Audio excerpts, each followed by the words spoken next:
पश्चिम बंगाल में जो ममता दीदी की भयंकर हार हुई है, अप्रत्याशित जो हार हुई है, उसका मैं एक ऐसा असली राज बता रहा हूँ। मैं केवल 5 पॉइंट बता रहा हूँ जो आप अवगत होंगे तो सही है, नहीं अवगत होंगे तो ये मेरे बातों पर, पांचों बिंदु पर गंभीरतापूर्वक विचार कीजिएगा तो आपके समझ में आ जाएगी। आज मैं सुबह सुबह चाय पीने के लिए बाज़ार पर गया था, तो वहाँ एक बंगाली दादा से मैंने मिला। तो बंगाली दादा चुनाव में गए हुए थे, रात में वो आए हैं यहाँ चुनाव करा करके, दे करके, वोट दे करके। तो मैंने पूछा, दादा असली राज क्या है?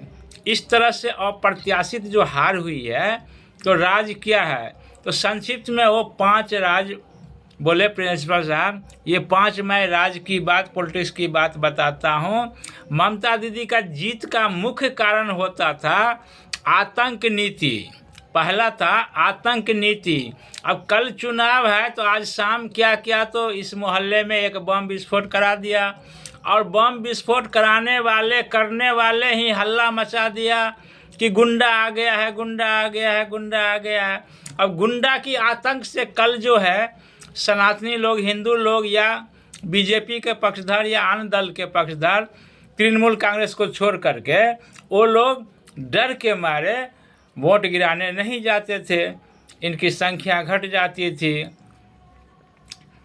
इसको कंट्रोल करने के लिए इस बार केंद्रीय सरकार ने केंद्रीय फोर्स भेज दिया था, केंद्रीय बल भेज दिया था, 250 टीम भेज दिया था, कंपनी भेज दिया था, जो बस में इन बम विस्फोट करने वाले को बस में कर लिया। और ये लोग गांव मोहल्ले में ही नहीं फोड़ते थे बम, वहां जा कर के बूथ पर भी बूथ कर्मियों को, पदाधिकारियों को भय दिखाते थे, डर दिखाते थे कि भैया तुम स्विच देते रहो, हम लोग टिपते हैं, और नहीं दोगे तो वोटिंग के बाद तुम अपना ज़िंदगी देख लेना।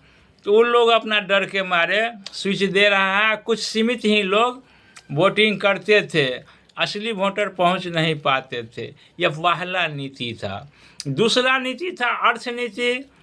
अर्थनीति में क्या था कि 1500 हर परिवार को दे रही थी ममता दीदी, उसको काट के लिए बीजेपी वाले ने आश्वासन दिया कि 15 का दुन्नी हम देंगे, 3 देंगे। दूसरा था। तीसरा था केंद्रीय नीति का विरोध। अरे भैया सरकार तुम्हारा है, विपक्ष का है, लेकिन केंद्र सरकार जो फंड दे रही है तो लेने दो, और अच्छी बात है। हर नीति का विरोध करती थी। अब किसान सम्मान निधि योजना दे रहा है बंगाल में, तो दीदी बोला था कि नहीं, हम किसी को नहीं लेने देंगे, हम वेस्ट बंगाल में चलने ही नहीं देंगे।